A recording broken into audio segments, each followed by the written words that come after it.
दोस्तों नमस्कार। स्वागत है आपका मेरे यूट्यूब चैनल में। आज हम जिस टॉपिक पे बात करने जा रहे हैं, जैसा कि आप देख रहे होंगे थंबनेल में और सामने, आरबीआई रेट कट के बारे में। आपने अभी सुना होगा, पिछले दिनों आरबीआई की एक पॉलिसी आई थी, या अगर आप मीडिया खबरें पढ़ते हो, स्टॉक मार्केट से जुड़े हों, म्यूचुअल फंड में इन्वेस्टमेंट करते हों, डीमैट अकाउंट चलाते हों, कुछ भी अगर आपका इक्विटी में निवेश है और आप खबरें पढ़ते हैं, तो आपने वो खबर ज़रूर सुनी होगी, RBI rate cut. Basically RBI rate cut का क्या लेना देना है, आरबीआई रेट कट होता क्या है, उसी के बारे में अगर आप आज अपनी चर्चा करने जा रहे हैं। केवल छोटा सा वीडियो है, 5 से 7 मिनट का। अगर आप ध्यान देंगे, वीडियो को समझेंगे, तो आप जाहिर सी बात है बहुत डिटेलिंग से समझ पाएंगे। मेरी जानकारी में से बहुत से लोग हैं जो इस आरबीआई रेट कट की खबर तो पढ़ लेते हैं, लेकिन इसके प्रभाव और इसका मतलब क्या होता है वो नहीं समझ पाते। इस वीडियो में दी गई जानकारी केवल एजुकेशनल पर्पज के लिए है, बाकी कोई भी वित्तीय सलाह, बाई सेल रिकमेंडेशन नहीं है।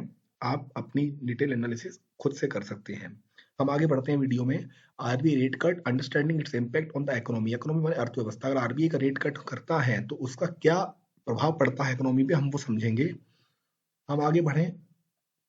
पहली बात तो ये कि व्हाट इज आरबीआई है क्या। रेट कट आ गया, रेट कट आ गया, आरबीआई ने रेट कट कर दिया। आरबीआई का फुल फॉर्म होता है रिजर्व बैंक ऑफ इंडिया।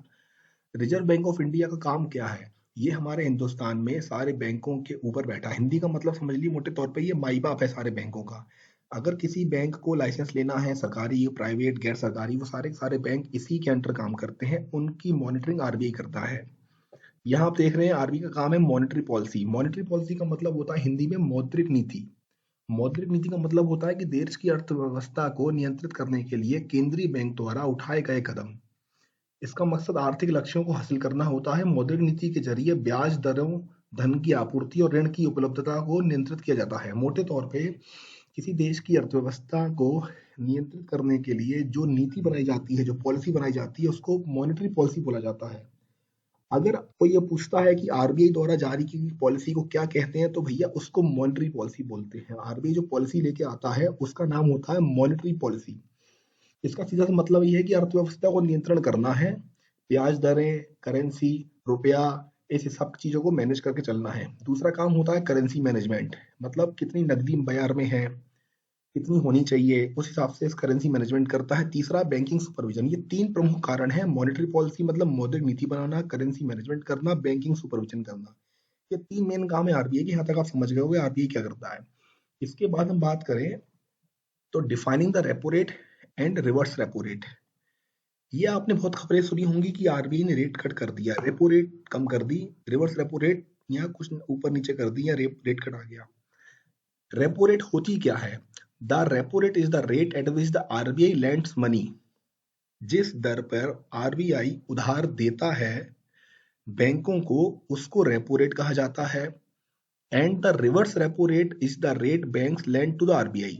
और जिस रेट पर बैंक आरबीआई को वापस देते हैं उसको रिवर्स रेपो रेट कहा जाता है। सिंपल सा उदाहरण है, हिंदी में मतलब समझ लीजिए। मोटे तौर पे दो रेट समझ लीजिए, repo rate and reverse repo rate. RBI ने जो रेट कट किया है वो रेपो रेट कम करी है। मतलब बैंक, आरबीआई बैंकों को सस्ती दरों पे पैसा देगा, रेपो रेट कम कर दिया। इसके प्रभाव क्या पड़ेंगे, आगे बढ़ते हैं। How does an RBI rate cut work? An RBI rate cut lowers the repo rate. RBI rate cut अगर करता है तो रेपो रेट कम हो जाती है। मैंने पहले समझाया, रेपो रेट मतलब जिस दर पर आरबीआई बैंकों को पैसा उधार देगा, तो अगर वो दर कम हो जाएगी तो बैंकों को सस्ता कर्जा मिलेगा। जब बैंकों को सस्ता कर्जा मिलेगा तो बैंक आगे भी कर्जा सस्ता बांटेंगे। ठीक है।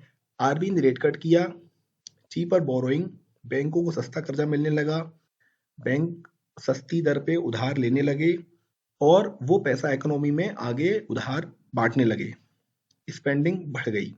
इसके अगर हम बात करें impact on banks and lending rates, इसका फर्क क्या पड़ेगा? पहली बात तो कॉस्ट कम हो जाएगी। अगर आप आरबीआई बैंकों को सस्ता दर पे पैसा उधार देगा, बैंकों को सस्ता मिलेगा कर्जा, तो जाहिर सी बात है बैंक अपने आगे उपभोक्ता को भी वो पास ऑन करेंगे जो छूट मिली है। तो लोगों को भी, आम जनता को भी, जो कर्जा ले रहे हैं, बिजनेस, पर्सनल, कुछ भी लोन, होम लोन वगैरह, तो उनको भी वो ब्याज दर में राहत मिलेगी और उनकी ईएमआई सस्ती होगी। तो कॉस्टिंग कम हो जाएगी, रेट्स लोअर हो जाएंगे, डिमांड बढ़ने लगेगी लोन की। जाहिर सी बात है अगर लोन का रेट ऑफ इंटरेस्ट कम हो जाएगा तो लोन के डिमांड में बढ़ोतरी देखी जाएगी।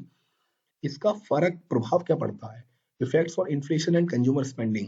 सबसे पहली बात तो यह है कि lower rates can increase consumer spending, more borrowing leads to high demand, this can push inflation upwards.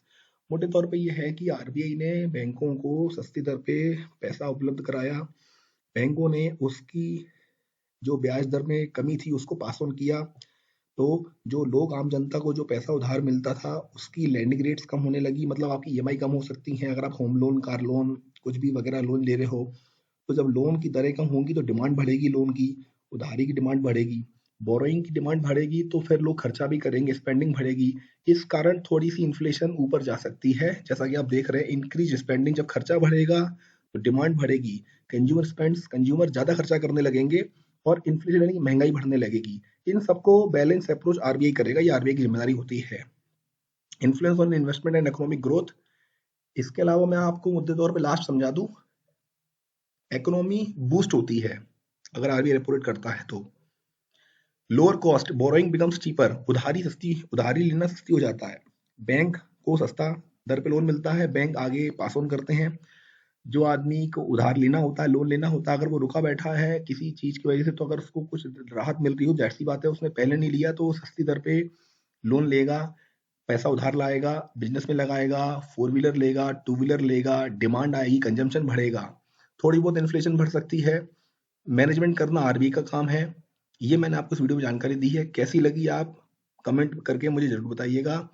Repo rate का इम्पैक्ट हिंदुस्तान की इकोनॉमी पे पॉजिटिव देखा जाता है, मोटे तौर पे अर्थशास्त्री उसको पॉजिटिव मानते हैं। क्योंकि इसके पीछे एक ही कारण है, इकोनॉमी को बूस्ट मिलता है, कंजम्पशन बढ़ता है, लोग ज्यादा खर्चा करते हैं, और बोरोइंग की कॉस्ट, उधारी लेने की जो कॉस्ट है वो कम होती है, लैंडिंग जिस दर पे दी जा रही थी उससे कम दर पे दी जाने लगी है, दी जाती है, जिस वजह से उधारी पे जो रेट ऑफ इंटरेस्ट देना पड़ रहा है लोगों को वो कम हो जाता है। जानकारी कैसी लगी जरूर बताइएगा। धन्यवाद।